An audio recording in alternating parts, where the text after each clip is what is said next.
Isiah Pacheco is going to be out for Week 14, which means a lot of people have questions about Clyde Edwards-Helaire. More than likely, he's already picked up off waivers. But if he's there, you're scratching your head about him. Also, we're fielding a lot of questions about Jerick McKinnon as well, because both these running backs are going to see a bump up with Isiah Pacheco out of the lineup.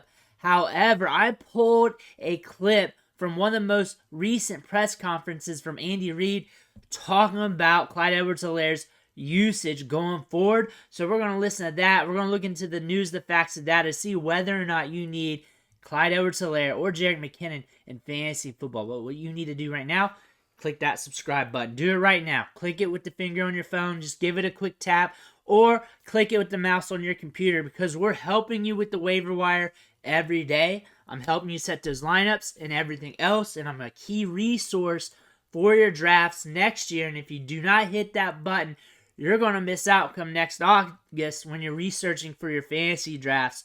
And that's going to be hurting you, because I'm going to be pulling up a lot of advanced metrics, stuff from training camp, and a lot of news and nuggets that you do not find anywhere else. Click that button. Stop missing out. But let's dig in here. So Isiah Pacheco's out. That is a key piece of news here, and one of the biggest things going into Week 14, because we were not really expecting this, but now he's out, and now everybody's running to the waiver wire to pick up Clyde Edwards-Helaire, because he is deemed the starter, as the news headline says right there from Fantasy Pros over there on the right or left-hand side, whatever you're looking at there.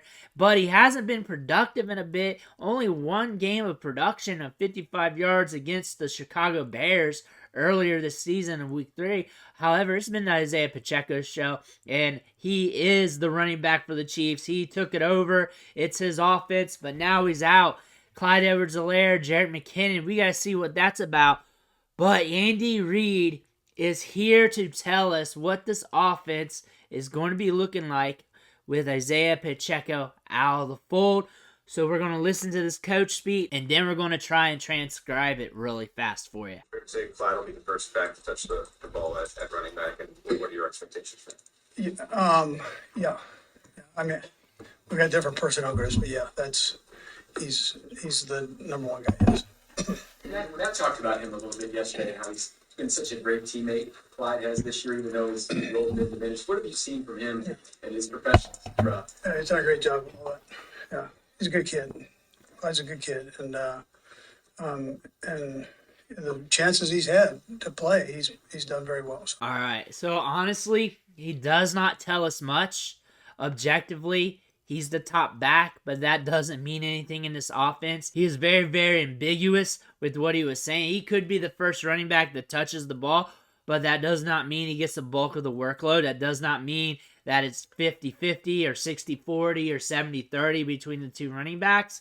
Really, he does not know for sure, and I bet you it's in game due to situation here and how he wants to roll with it. And he might have Clyde Edwards in there in the beginning. He could roll with him the whole game, or it could be split up quite a bit. We don't know. Andy Reid, when it comes to coach speak, is not very reliable, and I think you can tell by how he says things in the press conference. He beats around the bush quite a bit, and that being said, he's not going to give you a straight arrow. That being said, the odds of Clyde Edwards-Helaire being the main guy in this offense is in flux right now, because we are not getting straight answers. The other running back in this party is Jerick McKinnon, and he was very productive last year, especially around this time. Week 14 was when he broke out with 32.4 PPR fantasy points, and then he was a league winner in fantasy football for the rest of the season.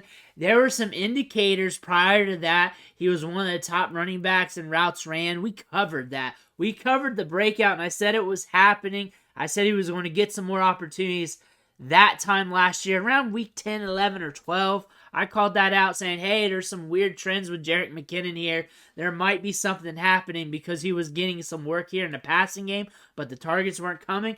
But we might see that here. That might happen. The thing about with Jerick McKinnon is you might want to pick him up just in case.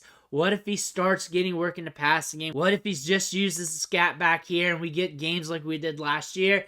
Clyde Edwards-Helaire is used between the tackles, maybe more of a meat shield running back. And you know what? They split up the workload, but Jerick McKinnon gets those money touches in the passing game. Of course, Patrick Mahomes is slinging a lower ADOT this year, so slinging it to the running back isn't that big of a deal compared to the rest of the pass catchers in the offense. So you could definitely see that happening. So really, when it comes to these running backs, it's in flux here. Looking at Clyde Edwards-Helaire, one thing you can say, he can be productive. He can give you RB1 weeks. That can happen. That is in the realm of possibilities. It's just Isiah Pacheco's better. Isiah Pacheco gives you more upside. He gives you a better swing for the fence. He's better in pass protection. He's better in everything, really, because he's got that speed. He's a home run hitter. He's got size. He can get to the edge. He can really do a lot of things Clyde Edwards-Helaire can't. But CEH can be productive for fantasy football, but that doesn't mean it will happen. Looking at the running back touches here, it was the Isiah Pacheco show. He earned it. He earned this role. A good running back. Prior to that, Clyde Edwards-Helaire was getting the rushing attempts, was getting the volume. Jerick McKinnon, though, is used more in the passing game. That is where he's more favorable. He's also a little bit more electric in space, too. So I could really see this being a push for touches here between the two running backs. I think CEH will get his opportunity to start things off.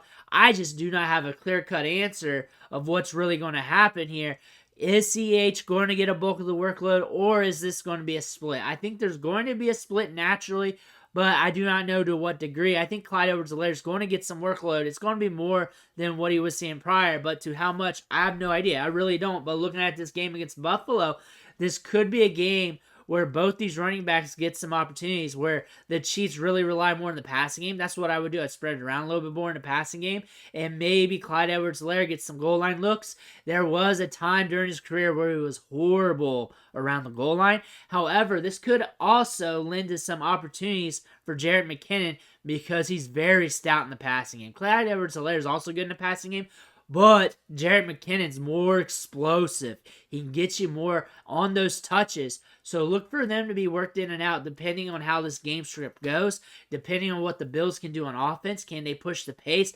Can this game really hit to what Vegas is saying in the implied point total where it's above 50 there? So we could see a game go bonkers here where both running backs are valuable or none of them. But I look for the Chiefs to throw the ball a little bit more. I look for them to pass it a little bit, and I look for both these running backs to get a little bit more opportunities. With that being said, I'm not feeling confident about either running back, but you're picking up Clyde Edwards-Helaire because you got hope for touches. And you need touches, you need the workload, you're hoping that you can hit gold here, and you're picking up Jerick McKinnon as a back-end piece on your roster just in case he does what he did last year due to his role in the passing game. And you're not doing it because you don't trust it. You don't trust Andy Reid. You don't trust the run game. You trust them to throw the ball a little bit more. You don't like the matchups. You know what? You're good at running back, and I understand. Tell me what you think in the comments below. I want to hear about it. Hit that subscribe button on the way out. Ric Flair's watching. Don't disappoint him. I want to thank you for watching, though. Catch you on the next video.